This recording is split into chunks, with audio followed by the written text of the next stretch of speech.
Good morning बच्चों, हिंदी की कक्षा में आपका स्वागत है।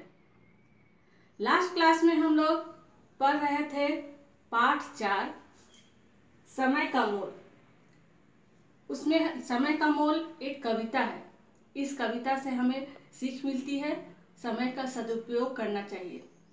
इतना ही नहीं, हमें हर एक छोटी छोटी वस्तुओं का भी ध्यान रखना चाहिए।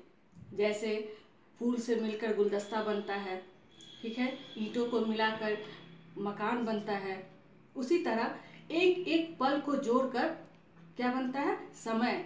एक समय का छोटा अंश है पल, और एक एक पल का हम लोग उपयोग करेंगे तभी हम लोग अपने जीवन में आगे बढ़ पाएंगे। तो समय को कभी बर्बाद नहीं करना चाहिए। समय का सदुपयोग, यही हमें सीख मिलती है इस कविता से। तो आइए हम इस पाठ को अब आगे बढ़ाते हैं। अब तक देखते हैं कि अब तक हम लोगों ने क्या क्या पढ़ लिया है। आइए पहले अपनी पाठ्य पुस्तक में देख लें एक बार। अब तक हम लोग पढ़ चुके हैं पाठ 4 समय का मोल। ये है कविता जिसे हम लोग लास्ट क्लास में पढ़े हैं और कॉपी में लिखने के लिए दिया गया था। आप लोग इसी तरह से लिखिएगा सुंदर अक्षरों में। नेक्स्ट दूसरे पेज में देखिए, यहाँ शब्दार्थ दिया गया है, ठीक है। शब्दार्थ भी लास्ट क्लास में आप लोगों को लिखने के लिए दिया गया था। ये हो गया है, श्रुत लेख को ही दे दिया गया था करने के लिए वर्तनी अभ्यास के अंतर्गत। इसके बाद आज हम लोग करेंगे इससे आगे। ये इतना तो हम लोग लास्ट क्लास में कर चुके हैं, इससे आगे हम लोग करेंगे। आप लोग जानते हैं कविता का प्रश्न उत्तर नहीं किया जाता है, सिर्फ इसका छोटे छोटे प्रश्न, इनमें जो छोटे छोटे प्रश्न होते हैं उसे करते हैं हम लोग। जैसे देखिए यहाँ पे क्वेश्चन नंबर 2, सही उत्तर पर निशान लगाओ। इसे आप लोगों को पुस्तक में ही करना है। जिस तरह से मैं कर रही हूँ आप लोग भी कर लीजिएगा। आप लोग पेंसिल से कीजिएगा। नंबर क में है, ईंटों से बनते हैं। ईंटों से क्या बनता है? बाजार, वन, घर, तालाब। क्या बनता है? घर। हम लोग क्या करेंगे? घर पर टिक कर देंगे, ठीक है। फिर नंबर ख में है, बूंदों से बनते हैं। बूंदों से क्या बनता है? वायु। वायु का मतलब हवा। नाव, बादल या सागर। तो क्या बनता है बूंदों से? सागर। तो हम लोग सागर पर टिक करेंगे। उसी तरह है नंबर ग, कण कण मिट्टी से बनती है। कण कण मिट्टी को जोड़कर क्या बनता है? सरोवर। सरोवर का मतलब नदी नहीं, पृथ्वी नहीं, कण कण पृथ्वी बनता है, सॉरी। कण कण मिट्टी से बनती है सरोवर, पृथ्वी, पर्वत, पत्थर। क्या बनता है? पृथ्वी। हम लोग पढ़ेंगे इसको ध्यान से, फिर हम लोग डिसाइड करेंगे।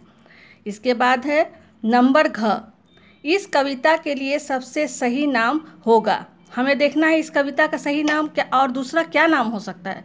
घड़ी का मूल्य, पल और युग, सागर और बूंदे, समय का महत्व। आपको क्या लगता है? समय का महत्व होना चाहिए। इस कविता से हमें क्या सीख मिलती है? समय आता जाता रहता है, समय अनमोल होता है, समय का ध्यान रखने से बुद्धिमान बनते हैं, समय से पहले कुछ नहीं होता है, ठीक है। इसका सही जवाब होगा समय अनमोल होता है। आइए हम इसे टिक कर लेते हैं, ठीक है। इसे हम लोग पुस्तक में ही करेंगे। अब इसके बाद हम यहाँ तक हम लोग कर लेंगे पुस्तक में ही, ठीक है। इसके बाद है भाषा से। आइए आगे हम लोग भाषा से पढ़ते हैं। भाषा से का शब्द नंबर 1 है समानार्थक शब्द, ठीक है। समानार्थक शब्द हम लोग पहले भी पढ़ चुके हैं, इसलिए सिर्फ आपको बतला देते हैं, थोड़ा याद दिला देते हैं। समानार्थक शब्द किसे कहते हैं? जिन शब्दों का अर्थ एक समान हो उन्हें समानार्थक शब्द कहते हैं, एक समान अर्थ देने वाले शब्दों को, ठीक है। अभी देखिए फूल, फूल को हम लोग कितने नामों से जानते हैं, है ना। जैसे पुष्प,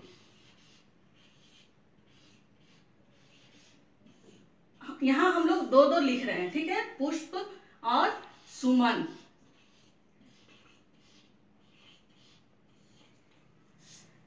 घर, नेक्स्ट है, अगला है घर। घर को क्या कहते हैं? घर को हम लोग मकान कहते हैं, मकान।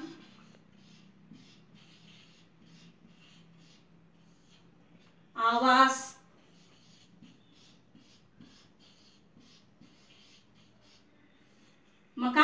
लोग सुने होंगे पहले भी, लेकिन आवास आप लोगों के लिए नया शब्द हो सकता है। आप लोगों ने सुना होगा ना, मैं उसके आवास पर गया था। आवास मतलब घर, ठीक है।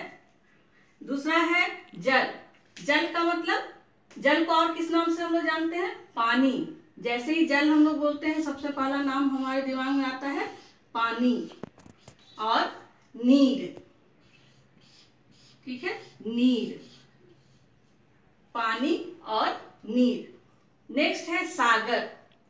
सागर को हम लोग कहते हैं समुद्र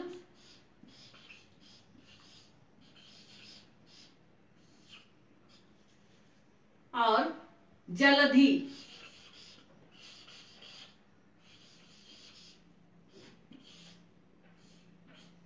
ठीक है, समुद्र और जलधि। दूसरा है पृथ्वी। पृथ्वी जिसपे हम लोग रहते हैं, पृथ्वी का धरती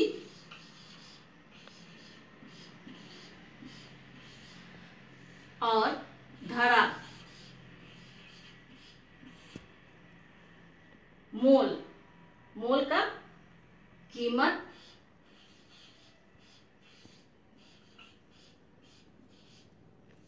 और मूल्य, ठीक है। ये लिखने के बाद आप लोग लाइन ड्रॉ कर लीजिएगा इस तरह से। एक बार हम लोग पढ़ लेते हैं इसे।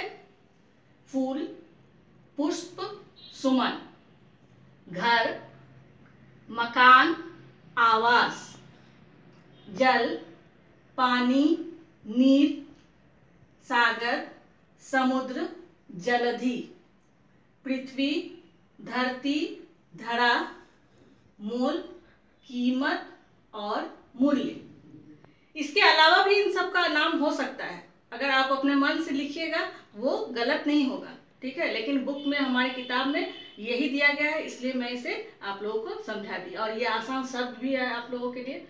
तो ये हो गया समानार्थक शब्द। इसके बाद हम लोग पढ़ेंगे अनेकार्थी शब्द के अंतर्गत नंबर 2, क्वेश्चन नंबर 2 में है अनेकार्थी शब्द। इससे पहले हम लोग समानार्थक शब्द पढ़े थे। समानार्थक शब्द और अनेकार्थी शब्द, देखिए दोनों में बहुत अंतर है। समानार्थक शब्द में जो ऐसे शब्द जिनका अर्थ एक होता है, और अनेकार्थी शब्द क्या है? एक ही शब्द है लेकिन उसके अर्थ दो होते हैं। दो होंगे या दो से अधिक, तभी अनेक, यानी एक से अनेक अर्थ देने वाले शब्दों को अनेकार्थी शब्द कहते हैं। अभी आप देखिए यहाँ पर, जैसे फूल, ठीक है।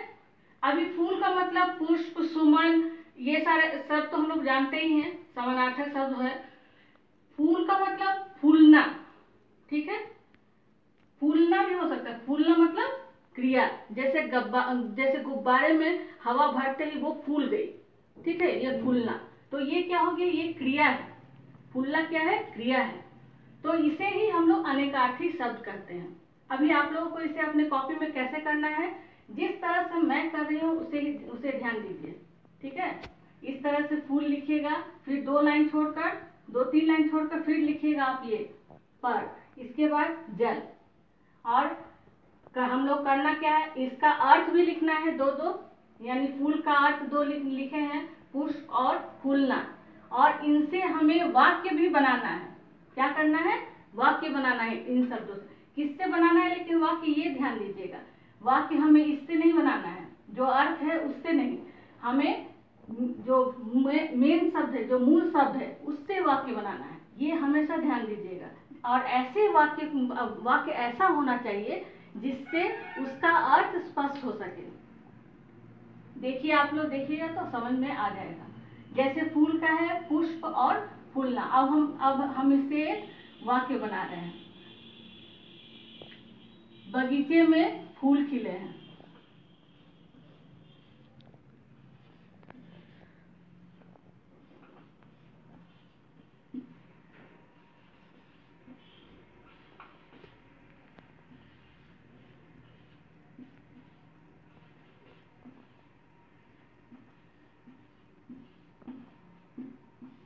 ठीक है, तो ये एक वाक्य हो गया।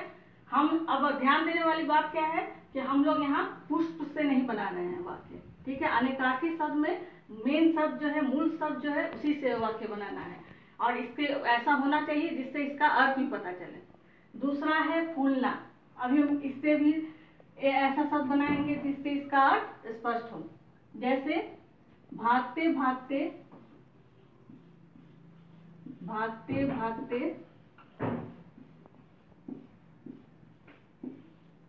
मेरी सांस फूल गई। भागते भागते मेरी सांस फूल गई।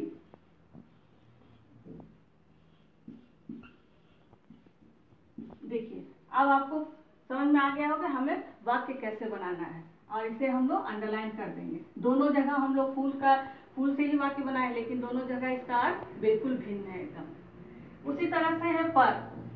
पर का दो अर्थ है, परंतु और एक है पर यानी पंख, चिड़िया का पंख। ठीक है, तो देखते हैं हम लोग परंतु से क्या है वाक्य बन सकता है। रोहन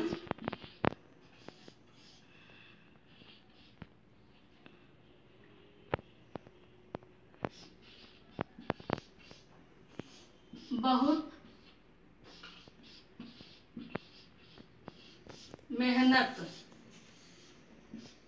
मेहनत किया पर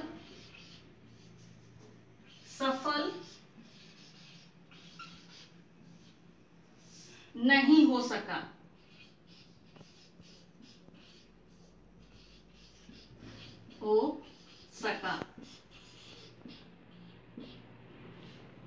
दूसरा है पंख। ठीक है, चिड़िया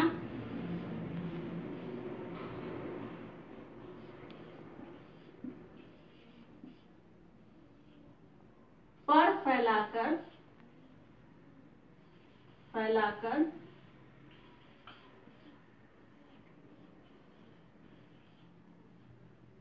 उड़ गई।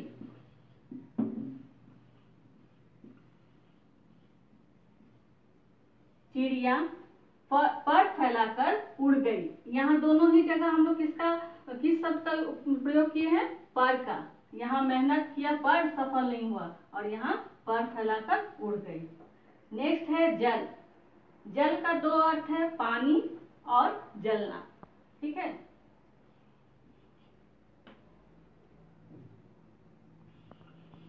जल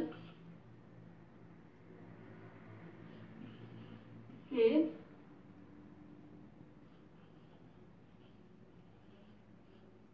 बूंदों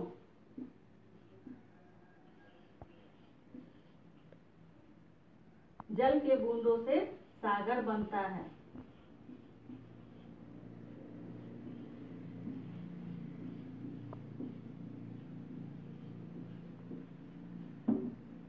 जल के बूंदों से सागर बनता है। यहाँ जल, और एक जल है जलना यानी क्रिया। ये भी एक क्रिया ही है, क्रिया शब्द। ठीक है, क्रिया।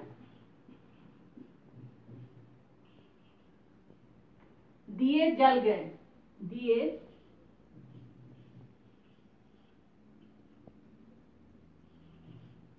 जल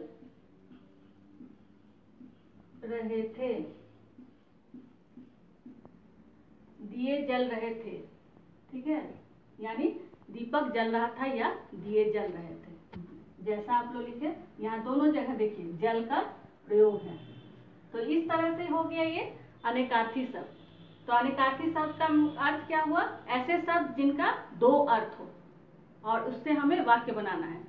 हाँ, लेकिन एक बात जरूर ध्यान दीजिएगा कि आप लोगों से क्या पूछा जा रहा है। अगर परीक्षा में आप लोगों से पूछा जाए केवल अर्थ, तो केवल आप लोग अर्थ लिखिएगा। अगर पूछा जाएगा कि नहीं इनसे वाक्य बनाइए, तभी आप लोग इससे वाक्य बनाइएगा। तो इसके बाद हम लोग क्या करेंगे, इसे कॉपी में लिखने के बाद लाइन ड्रॉ कर देंगे। ठीक है, इस पर फोकस करो।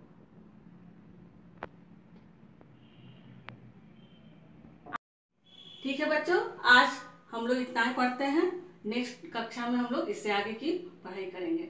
ठीक है, तब तक के लिए धन्यवाद।